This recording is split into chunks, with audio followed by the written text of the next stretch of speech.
Today marks a significant chapter in my life as I stand in the comfort of my own home, surrounded by its walls that hold countless memories.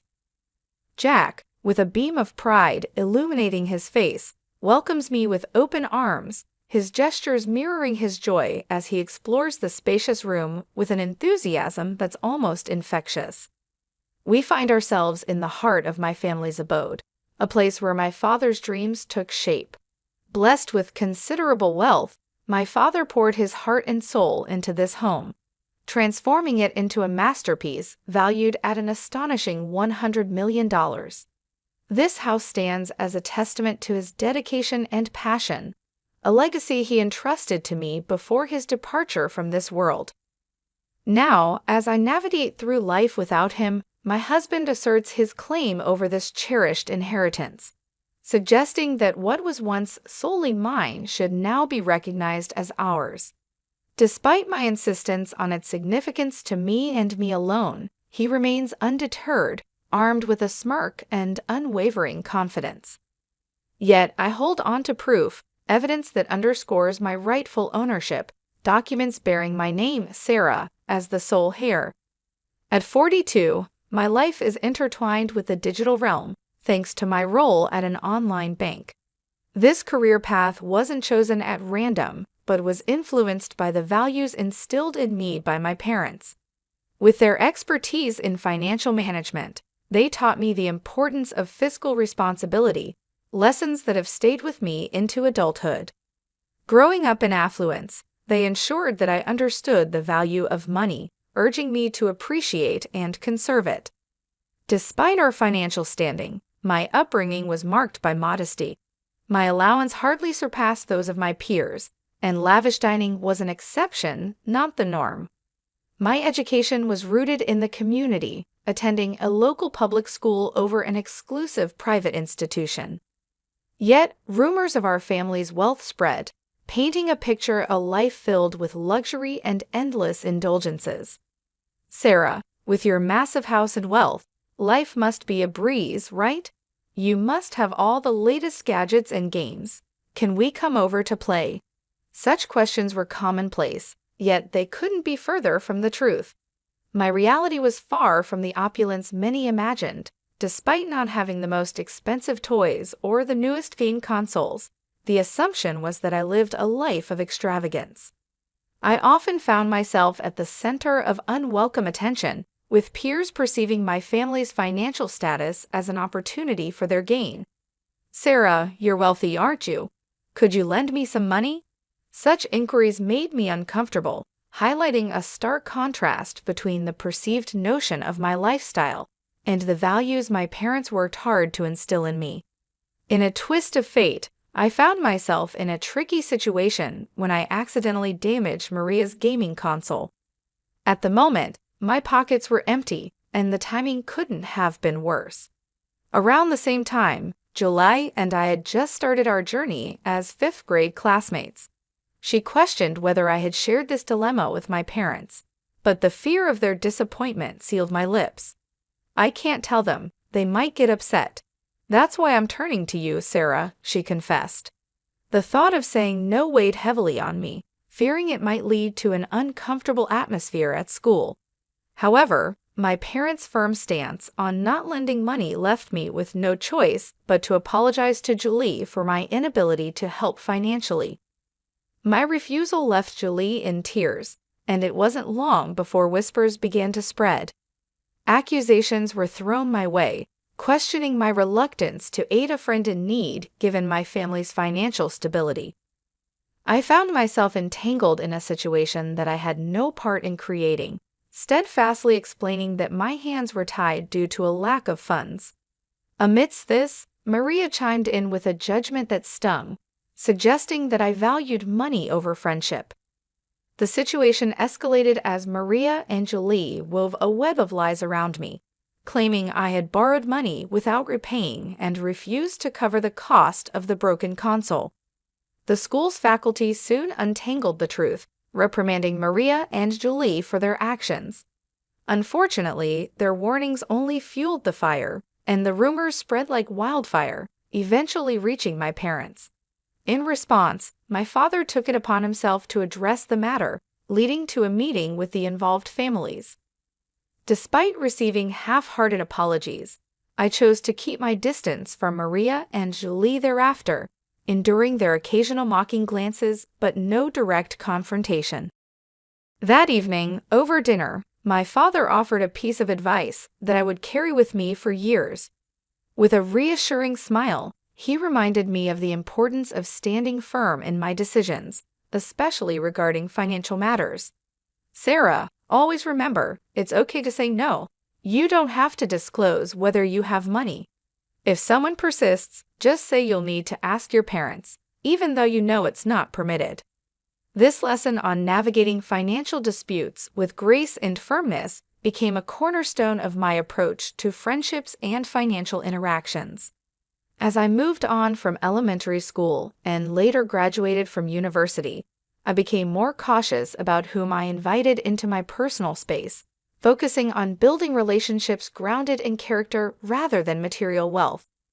My career post-university was marked by a deliberate effort to steer clear of financial entanglements, dedicating my energy to my work and maintaining a private personal life. This experience taught me the value of boundaries, both in friendships and finances, shaping the person I've become today. At the age of 35, I crossed paths with Jack, who would later become my partner in life. Our meeting was orchestrated by a mutual friend, and despite Jack being a year my junior, his sincere and buoyant spirit quickly won me over.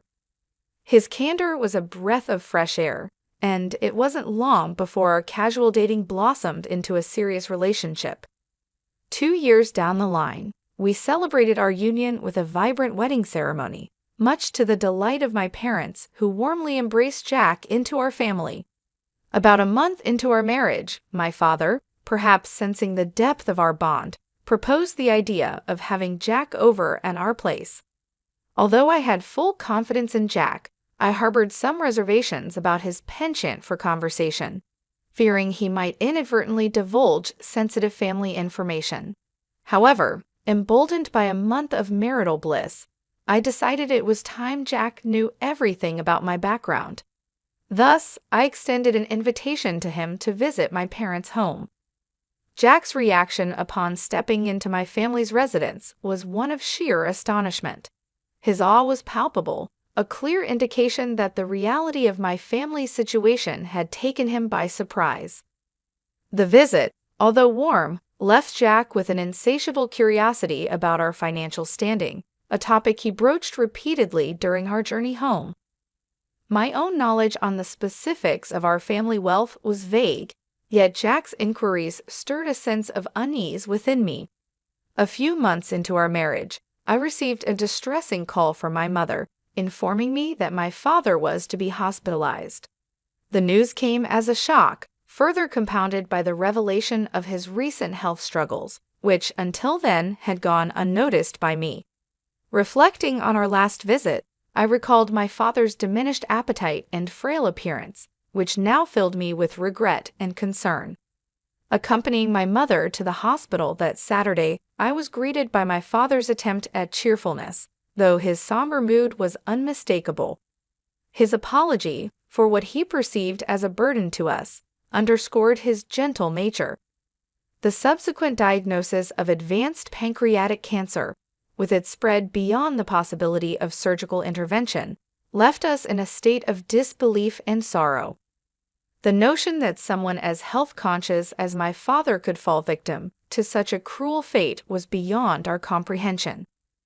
In the aftermath of the diagnosis, my father's resolve was touching. He expressed a desire for our happiness, a sentiment that moved us to tears. Resolved to cherish every moment with him, I found myself restricted by hospital protocols, which limited visits to immediate family members. My father's longing for the presence of friends and the creation of joyful memories at our home was a poignant reminder of the life he wished for us. Determined to honor his wishes, I pledged to uphold the legacy of our home as a place of warmth and joy, even in his absence. The promise to cherish our family home became a testament to my father's enduring spirit and the deep bonds that tied us together. Driven by a desire to fulfill my father's dream, I decided to renovate our family home, a project that became my solace and focus during a challenging time. Jack, ever attentive, expressed concern over how much time I devoted to my father in his final days, oblivious to the complexities surrounding our family estate that I had kept from him. When Jack inquired about my father's health, I confided in him about the difficult journey we were facing, finding some comfort in his support despite the whirlwind of work, hospital visits, and the emotional toll it was taking on me. However, tension surfaced when Jack's curiosity veered towards my father's finances and estate. His suggestions of involving legal advice to discuss financial matters, just in case something happened to my mother, too struck a nerve, dredging up painful memories. While my father had a trusted lawyer, Jack's insistence on being prudent about financial affairs began to create an emotional chasm between us. In the ensuing months, my father bravely fought his illness, but eventually passed away. The inheritance discussions that followed among family members led to me receiving a substantial house valued at $5.5 million. Jack's escalating interest in the inheritance, despite my attempts to keep him at bay, only intensified the strain. His excitement about moving into the big mansion and his intrusive questions about financial details took me by surprise, especially when I learned he had been informed by my cousin at the funeral, whose offhand remarks about the house being a waste if left empty only added to the tension. My explanations to Jack that the inheritance was not communal property seemed to fall on deaf ears, leading to an increase in hostility between us. Although he was present at my father's funeral, Jack distanced himself from the responsibilities and support needed during the subsequent memorial services and inheritance formalities. After some time, as life began to find its new normal, Jack revealed a shocking turn of events. He claimed to have changed the ownership of my family home into his name, presenting legal documents as evidence. This revelation not only breached the trust I had placed in him, but also underscored a profound misunderstanding of the boundaries and respect integral to our relationship. The complexity of navigating inheritance matters had unveiled deeper issues in our marriage, prompting a reevaluation of our values, trust, and the future direction of our partnership. The revelation from Jack left me reeling, struggling to comprehend his actions. He bluntly admitted his fatigue from our relationship, suggesting we could coexist as housemates in the family home, albeit with me receiving minimal financial support. His ultimatum of divorce, if I resisted, was a jarring twist to our already strained relationship. In a mix of shock and despair, I implored him to reconsider his sudden decision and the unauthorized change in property ownership. Jack disclosed that he had sought legal counsel to facilitate the ownership transfer without my consent. The situation escalated to the point where divorce seemed the only viable resolution. Heartbroken and disoriented, I began to distance myself from the home and life I shared with Jack, attributing his betrayal to the corrupting influence of potential wealth. The following day, Jack's demand for the house keys, claiming ownership of my ancestral home, pushed the situation into further turmoil. His attempts to forcefully enter the property were thwarted by the timely intervention of security personnel. I presented the authentic ownership documents to the guards, firmly establishing my rightful claim to the house and inheritance from my father. Jack, confronted with the undeniable proof of my ownership, was visibly shaken.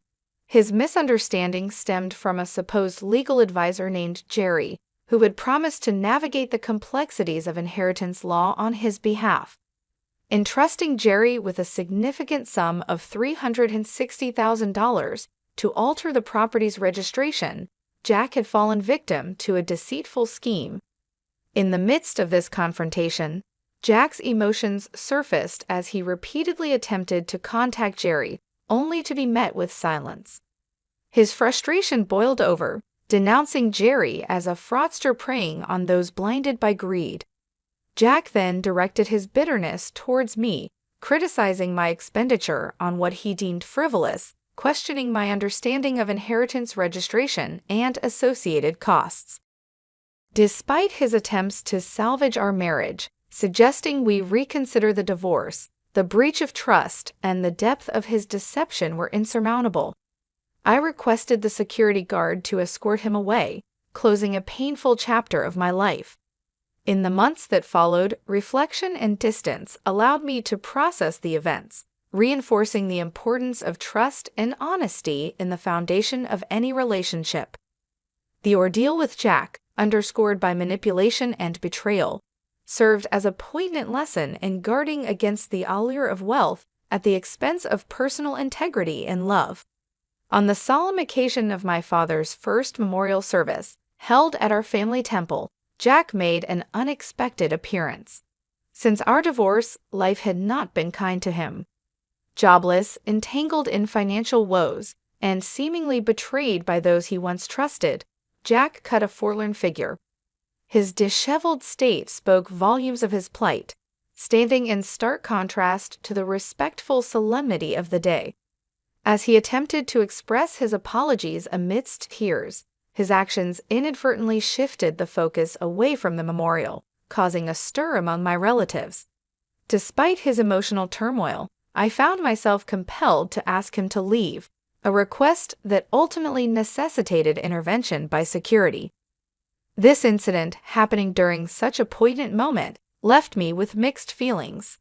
Eager to move forward and distance myself from the shadows of our shared past, I decided to relocate from my parents' home, a decision that had been in the works. I settled into a new abode, severing my connections with Jack, who, despite everything, continued to visit the family property, now transformed into a thriving rental villa. My mother and I embarked on this new venture together, managing the villa that blossomed into a vibrant place of joy and respite for many. Jack, on his end, appeared to have embarked on a path of self-improvement, securing a new job and earnestly pursuing a fresh start. The transformation of our family home into a rental villa not only honored my father's vision, but also became a haven for guests from diverse backgrounds. The villa, celebrated for its picturesque setting and expansive garden, quickly grew in popularity, hosting an array of events from intimate weddings to joyous family gatherings. Managing it alongside my mother deepened our bond and immersed us in a fulfilling journey of hospitality and service. In time, the success of the villa enabled us to enhance its offerings, introducing a swimming pool, an inviting outdoor lounge area, and a playful corner for children. Our dedication to creating a welcoming and memorable experience for our guests solidified the villa's status as a premier destination, drawing travelers in search of tranquility and unforgettable moments. This venture not only allowed us to realize my father's dream, but also provided a platform for creating cherished memories, echoing the warmth and hospitality that he always envisioned for our home. While tending to the garden of our rental villa, a sense of profound satisfaction washed over me. The transformation of our family home into a haven where guests could gather, celebrate, and forge enduring memories filled me with pride. I could almost feel my father's pride in what we had achieved with his vision. This venture had not only turned his dream into reality, but also bestowed upon us financial stability and a newfound independence. The journey here taught me invaluable lessons about trust, money, and the resilience needed to carve out my own path, distinct from the shadows of my past experiences. In this journey of self-discovery, I learned that adversity could indeed shape a more resilient and determined future. News about Jack reached me through mutual acquaintances, indicating he had managed to steer his life in a positive direction. Securing a meaningful job and learning from his previous missteps, Jack's progress was a testament to the transformative power of confronting and overcoming personal challenges. Knowing he was doing well brought a sense of peace, affirming that both of us were on our respective paths toward healing and self-improvement. Ultimately, my father's dream served as a catalyst for growth, not just for my mother and me, but for everyone who crossed the threshold of the rental villa. It became a sanctuary where guests could experience joy and make memories to cherish for a lifetime. The success of the villa stands as a living legacy of my father's vision, constantly reminding us of the values of resilience, determination, and the profound impact of realizing one's dreams.